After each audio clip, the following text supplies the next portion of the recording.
Hi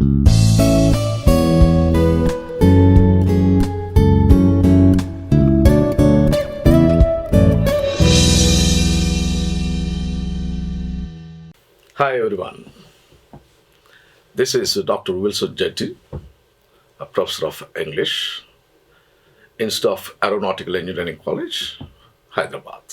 Today I'm here to discuss some of the grammatical structures which actually bothers. English is not our language, it is others' language. English is a second language to us. For that reason, many of the students, many people, they cannot express exactly what the context demands. For that reason, my dear friends, it is very mandatory to know the exact grammatical structures, whether it is acceptable or unacceptable. Then only we have to deliver. I select a topic today is prepositions, because it has its own importance, particularly in parts of speech. Everybody will be good at in all the aspects, but when we come to this area, prepositions, it seems a bit difficult and a bit tricky area. Yeah. What are the difficulties actually the people are facing? And what are the issues involved to know? And we will discuss all these aspects today. And also why I'm selecting, it's my intention to share some of my views with you. I refer to some of the books and I read many of the books regarding this topic. Then I come to know many interesting issues. Then I wanted to share with you that. See, before going to discuss or before going to talking about prepositions, first you should know what is a phrasal verb. Phrasal verb is a two-word verb. It has main word and main verb and verb particle. Verb particle always looks like a preposition, but it's not the preposition. The first sentence, if you see this one, the gasoline tank blew up. Blew, it has its own meaning, and up it has its own meaning. But when these two join together in the sentence, these two generate the other meaning, explode. Next, he did not catch on the joke. Catch on. Catch has its own meaning and on. But when these two join together, they generate a new meaning. Understand. The teacher kept on talking. Kept on. Yes, kept. It has its own meaning. Like that, the previous word, on. But these two generate a new meaning continuously. Like that, the airplane took off. Fly away. So if you think like this way, yes, even though the word looks like a preposition in a sentence, it's not the preposition. It is something. That is a phrasal verb, and that particular word, that particular on, that particular in, that particular of, these are verb particles. If we observe all these sentences, he fell off the cliff. The first sentence, he fell off the cliff. First of all, what is a preposition? Preposition functions. What are the preposition functions? Preposition is a word or a phrase which connects other structures in the sentence. That is the function of a preposition. So here in the first sentence, he fell off the cliff. Off stands before the noun. So the cliff, it is object of the preposition. So off acts as a preposition. And if you take the second sentence, he fell off. Off. It doesn't have object. So it's not the preposition. It is an adverb. He fell off. The third one, he fell off the cliff. Yes, true. It's a wonderful expression. He fell off the cliff. Here, YFF off doesn't function as the preposition. It functions as an adverb. At the same time, YF of functions as preposition because it has a prepositional object. For that reason, it is the preposition.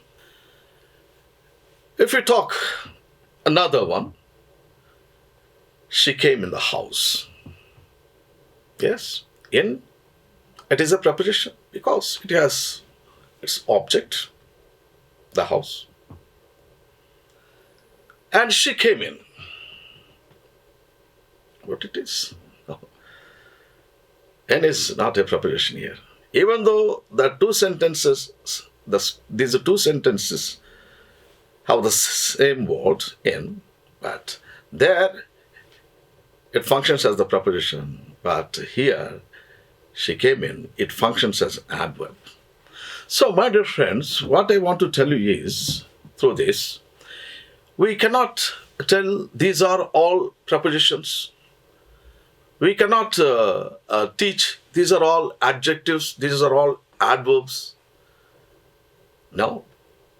We can't teach or we can't tell that because based on the function of that particular word in the sentence, we will find what type of word it is, what type of part it is, whether it is a noun, pronoun, verb, adverb, adjective, conjunction, or preposition. So, if you observe all these things, my dear friends, we can easily understand, yes, observing the function of sentence is very, very mandatory. Then only we can easily supply, we can easily generate the contextual prepositions, the exact prepositions. So, if you observe, this is the first sentence, we started the exam after 9 o'clock. We started the exam after 9 o'clock. The second sentence, we started the exam after hearing the bell. These two sentences have the same word, after. Yeah, in the first sentence, we started the exam after hearing the bell. After stands as the preposition because it has its noun phrase object. And the second word, we started the exam after hearing the bell. Hearing, it is a gerund, noun equivalent word. It is not the sentence, hearing the bell. It is a phrase. For that reason, a preposition can be placed before the gerund too. So it's not a conjunction, it is a preposition. So if we come to the third sentence, we started the exam after the teacher told us to begin. Yeah, true. There are two clauses. These are two clauses are combined by or joined by the word after. So it is not the preposition here. It is conjunction. So observation is very, very important here. If you do not observe properly, systematically, we cannot tell what that particular word functions like a preposition or adjective or adverb or conjunction. So observation is very important. This usually as preposition means everybody thinks in, on, at, and all these things. No, this is the way we have to observe what it is, how it will be a preposition in a sentence. Then definitely you can write exact prepositions in your writings. You cannot use in your day-to-day conversations. See this group of sentences. Everyone passed the exam, but me. There's a but. We are talking about but in this first sentence. I sat there looking at the exam, but not writing it. Yes, but not writing it. I took the exam, but I did not pass the exam. I took the exam, but I did not pass it. So every sentence has the common word but. Yes? Everyone passed the exam. But me means here, me is the object of the preposition but. Here, but is a preposition. Many people, they think that but is a conjunction. When, yes, if it functions in that particular way, definitely it may be a conjunction. But in this particular sentence, it is a preposition. And if you talk, second sentence, I sat there looking at the exam, but not writing it. But not writing it. Yeah, same as we discussed a bit before. Not writing it. It is a gerund. So it is a preposition. Don't think that it is a conjunction. This is the very tricky thing you have to observe. Very critically you have to observe. There is no writing, it is not a verb here. Because if it is a verb, definitely there should be some be form, is. So it is a gerund. I come to the exam. I took the exam, but I did not pass it.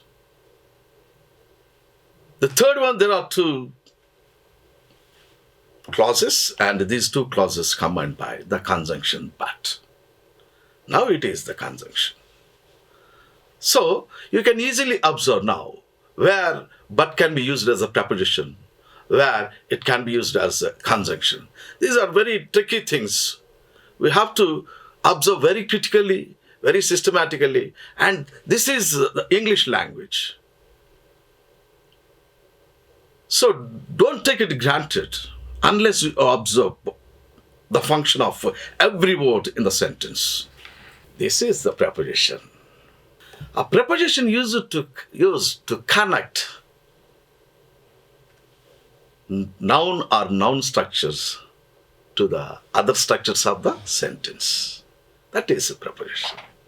It connects noun or noun structures to other structures in the sentence. That is the basic, that is the only function of this particular tricky word, preposition. A noun structure that follows, that's called the object of the preposition. It's very simple. Now we can come to a conclusion, what it is. Yeah, what are the objects of preposition? Yes, there are different types of objects. He went to the market. The market is a noun. How a noun can be the object of the preposition?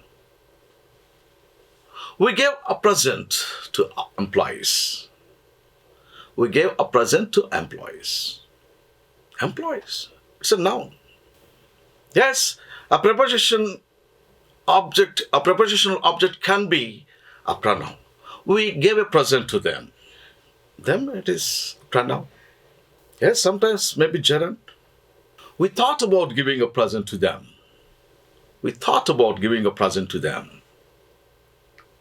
Yes. Sometimes it may be noun clause. We thought about giving a present to whoever worked for us. This is a noun clause. So, these are the objects of the prepositions. This is very mandatory. Gerund may be object, noun may be object, noun clause may be object, and everything we have to. And what is the placement of the preposition? Placement is also very matter. Sometimes a preposition may be at the end of the sentence. Sometimes a preposition may be after adjective clause. Sometimes after a noun clause. So what it is, we'll see this now. If you observe the first sentence, which country did you visit? Which country did you visit to? Yes, it is placed at the end of the sentence. This is the exact expression we have to use. Which country did you visit to? This is exact expression. This expression definitely depends on the preposition placement. If that preposition is not placed there, no, meaningless. Next, if we observe next sentence, this map shows which countries we went to. It is an adjective clause. This map shows which countries we went to. Sometimes a preposition can be placed at the end with a noun clause. We forget which countries we went to. See that the beauty of using that preposition at right place, how the expression you get, how the listener will be happy if you deliver this kind of expressions. If you write this kind of expressions in your examination, definitely it will be a very successful communication. Every field, whatever the field you are in, whether you are a student, whether you are an artist, whether you are a professional, or whether you are an entrepreneur, whatever the field is, your career growth, your career graph depends on the communication you maintain. If you are a good communicator, whether verbal or non-verbal or written, if you are a good communicator, if you are an effective communicator, definitely you can achieve many milestones in your career. You can easily develop your career graph. So it is very much mandatory. Don't think it is very simple topic. Don't think it is very simple. Yes, when it will be simple, if we go through and if we investigate and if we understand all these things, definitely it will be very easier to us. Unless we do all these things, it will be always tricky and difficult. So, placement of the preposition will give the clarity to the listener, clarity to the reader. So that is very important, my dear friends. Yeah, that's why I want to share all this. So one more thing I want to tell you. An adjectival prepositional phrase is placed after noun. An adjectival prepositional phrase placed after the noun. How it can be possible? Yes, the book on the desk. The book on the desk is mine. The book on the desk. See where that preposition is placed? Immediately after the noun. Yes, in that particular context, the word is placed just after the noun. The book on the desk is mine. See the expression, it gives a clear-cut clarity. The dog next door bothers me. The dog next door. The dog next door. After the, see where the preposition placed, after the noun. So very beautiful sentences. If you use prepositions in this way, or English, or written English, or spoken English, definitely will be an effective. You will be an effective communicator. So, my dear friends, this is what I want to tell you, that using appropriate prepositions at appropriate place in a sentence will give more beauty to our language. And how many types of prepositions? There are two types of prepositions. One-word prepositions and two-word prepositions. One-word prepositions already we discussed. In, on, of. Toward, next to, instead of. There are. So use prepositions very systematically in your academics or at your workplace. Thank you. Thank you very much.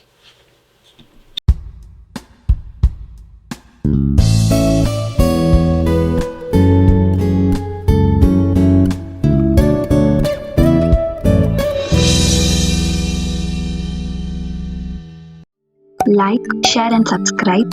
Hit the bell icon for more updates.